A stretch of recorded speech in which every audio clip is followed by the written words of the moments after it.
नमस्कार प्यारे बच्चों, आप इस समय स्क्रीन पर एक लो रेजोल्यूशन की इमेज देख रहे हो जो कि यूनिवर्सिटी ऑफ लखनऊ ने अपनी वेबसाइट पर अपलोड की है। और ये एक्चुअली एक टेंटेटिव प्रोग्राम है।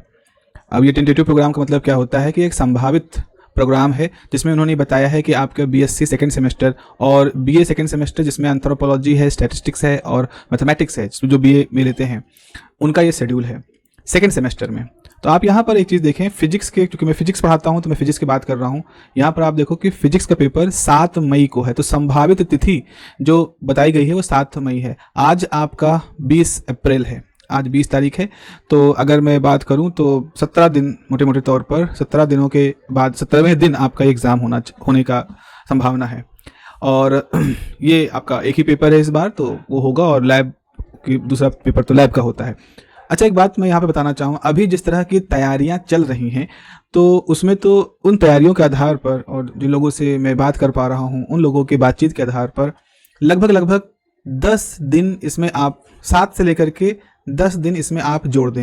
लेकिन जिन लोगों से मैंने बात की है उन्होंने ये कहा है कि मूल रूप से इसमें टारगेट जो है वो 3rd ईयर है, जो आपका बीए बीएससी की जो 3rd ईयर हैं उनकी परीक्षाएं पहली प्राथमिकता है कि उनकी जल्दी करा दी जाए परीक्षाएं, ताकि वो जैसे CUET का एग्ज़ाम हो जाएगा तो फिर उसकी काउंसलिंग होनी होगी, फिर उसमें प्रोविजनल लगते हैं, उसके अंदर कागज़ लगते हैं तो वो देना हो, या कुछ जो बाहर के मतलब दूसरे स्टेट की यूनिवर्सिटीज़ हैं, हैदराबाद हो गया, या और मतलब जो CUET में जुड़े होते हैं वो मार्कशीट मांगते हैं। तो ये चाह रहे हैं कि मई ख़त्म होते होते इनके जो 3rd ईयर के एग्ज़ाम है वो सारे हो जाएं, क्योंकि 6 सेम का है तो MCQ बेस्ड ही होना है। सबको उन्होंने QR वो क्या कहते हैं उसको, OMR सीट के थ्रू ही वो लेना है, तो वो एग्ज़ाम करा लें तो रिजल्ट तो वो जल्दी से जल्दी अपनी किसी प्राइवेट कंपनी को भी ठेका दे करके निकलवा सकते हैं। रिजल्ट की कोई इतनी टेंशन नहीं, टेंशन एग्ज़ाम होने की है। तो मुख्य रूप से उनका ये है कि जो BSc 3rd ईयर के बच्चे होंगे वो अपने आप अपनी कमर कस लें कि 3rd ईयर के तो एग्ज़ाम जो डेटें दी गई हैं उनमें हद से हद होगा तो 7 दिन का डिले होगा, वो करा ले जाएंगे। लेकिन जब मैंने पूछा कि सर सेकेंड सेमेस्टर और जो 4th सेमेस्टर है उसका क्या, तो वो हंस के बोले ये तो अपने घर की ही बात है। मतलब उनका ये कहना था कि ये तो अपने बच्चे ही, अपने ही लोग हैं, अपने ही रहने वाले हैं, कहीं इनको छोड़ के तो भी जाना नहीं है, तो इसलिए उस पर अभी हम ज़्यादा कुछ नहीं कह रहे हैं। अब खैर ये ऑफ रिकॉर्ड बातें हैं और वो भी उतना ही बोल पा रहे हैं जितना उन्होंने, जितने हिस्से में हिस्सेदार रहे हैं, जितनी बातचीत का हिस्सेदार रहे हैं। अच्छा, मैंने वैसे ही उनसे पूछ लिया कि सर हमारे पास तो 8 सेमेस्टर तक का मामला है, तो कहा अभी NEP में चूंकि 8 सेमेस्टर यानी 4th ईयर तक का भी है, लेकिन अभी हमारे पास जो BSc में कोई भी 8 सेमेस्टर में नहीं है, तो इसलिए इसकी बात ही ना रखें। तो चूंकि 8 सेमेस्टर में कोई नहीं है इसीलिए कोई शेड्यूल यहाँ पर नहीं है। आप देखोगे जो BSc शेड्यूल आ रहे हैं उन शेड्यूल में कोई भी 8 सेमेस्टर की बात नहीं हो रही है। अभी बड़ा ही हास्यास्पद सी बात है कि आप अपने जो कोर्स ऑफर कर रहे हैं उसमें आप 7 सेमेस्टर और 8 सेमेस्टर भी ऑफर कर रहे हैं, लेकिन आपके यहाँ पर कोई भी स्टूडेंट 8 सेमेस्टर को या 7 सेमेस्टर में नहीं गया, 8 सेमेस्टर नहीं अडॉप्ट किया। तो ये क्या है? क्या ये एक तरह का फेलियर नहीं है हमारे कोर्सेज में जो ऑफर कर रहे हैं? क्योंकि समान रूप से कोर्सेज जब हम ऑफर करते हैं, एक सरकारी संस्था जब कोर्स ऑफर करती है तो उसमें ये होता है कि भाई इसकी मांग है, इसका महत्व है। अब प्राइवेट के लिए चलो लोग सोचते हैं पता नहीं डिग्री का क्या लोचा है, लेकिन सरकारी है, A++ यूनिवर्सिटी है, बहुत ही प्रतिष्ठित यूनिवर्सिटी है, JNU से ज़्यादा ऊपर की रैंकिंग है, लेकिन फिर भी वहाँ पर 8 सेमेस्टर में कोई बच्चा नहीं है।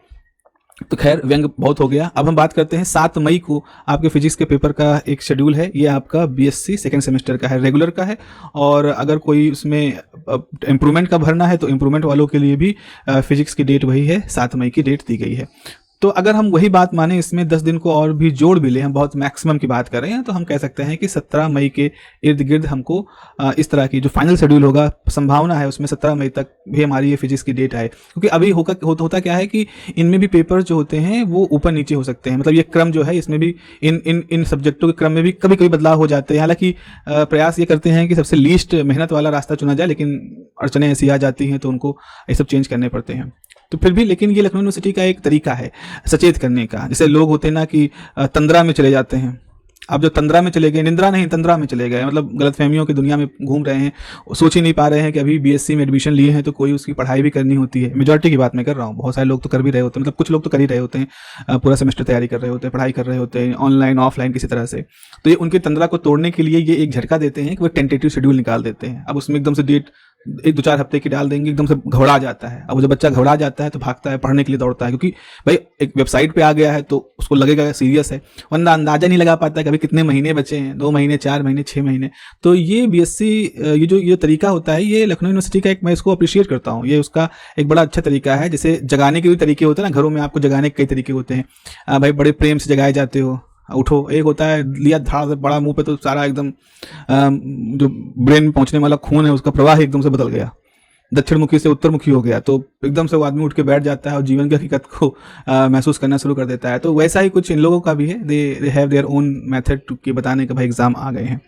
अगर बीएससी 4 सेम की मैं बात करूं तो बीएससी 4 सेम में आपका जो फिजिक्स का पेपर है वो थोड़ा नीचे की तरफ है, इसको थोड़ा सा नीचे करना चाहिए मुझे। ये देखिए 29 मई को है। अब इसमें क्या था, ये जो 29 मई को है ये बहुत ज़्यादा नहीं चेंज होगा, क्योंकि ऑलरेडी सबसे आखिरी परीक्षा फिजिक्स की रखी गई है, तो ये 29 मई को है। ऐसे ही अगर मैं आपको 6 सेम का दिखाऊं तो जो 6 सेम का है आपका, उसमें भी आप देखो जो फिजिक्स है वो नीचे की तरफ है। 23 मई को सेकेंड पेपर है और एक फर्स्ट। अच्छा, यहाँ पे देखो इतनी जल्दबाजी में ये पेपर बनाया गया है कि इसमें उन्होंने सेकेंड पेपर का तो गुणगान कर रखा है, लेकिन फर्स्ट पेपर के बारे में मुझे तो यहाँ पर कहीं भी कुछ दिखाई नहीं पड़ता। फर्स्ट पेपर नहीं है, सेकेंड पेपर ही है, फर्स्ट पेपर इस शेड्यूल से ही गायब है। तो इससे ये आप एक अंदाज़ा लगा सकते हो कि ये जो स्कीम निकाली गई है, टेंटेटिव स्कीम निकाली गई, इसका मकसद एक तरह से जगाना था कि भाई जाग जाओ, आ गई हैं परीक्षाएं, पढ़ना शुरू कर दो।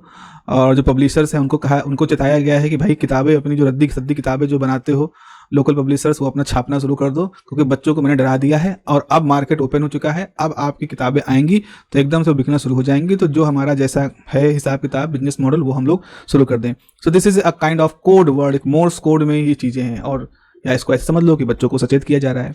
तो ये अभी टेंटेटिव शेड्यूल का है, तो इसीलिए मैं तो ये नहीं कहूँ घबराइए नहीं, अगर नहीं पढ़ा है तो घबराइए, जो कि घबराने की बात है। अभी तक पढ़े नहीं हो और घबरा भी नहीं रहे हो तो इससे अच्छा, तो इससे बुरा तो कुछ हो ही नहीं सकता।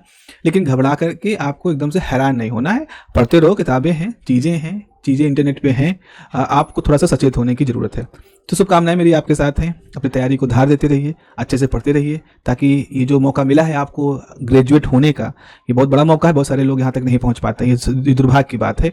और ये आपके लिए सही सच्चाई की बात है कि बहुत सारे लोगों को ये मौके नहीं मिलते हैं कि वो बीएससी कर पाएँ या उसके समय निकाल पाएँ, उसके लिए फ़ीस निकाल पाएँ, उसके लिए संसाधन जुटा पाएँ।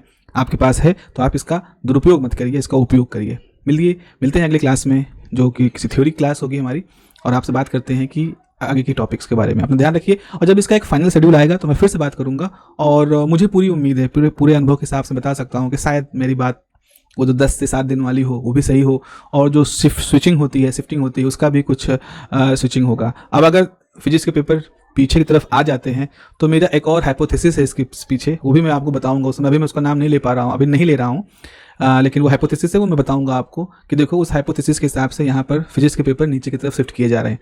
खैर, मिलते हैं अगली क्लास में। Have a nice day, take care, bye bye.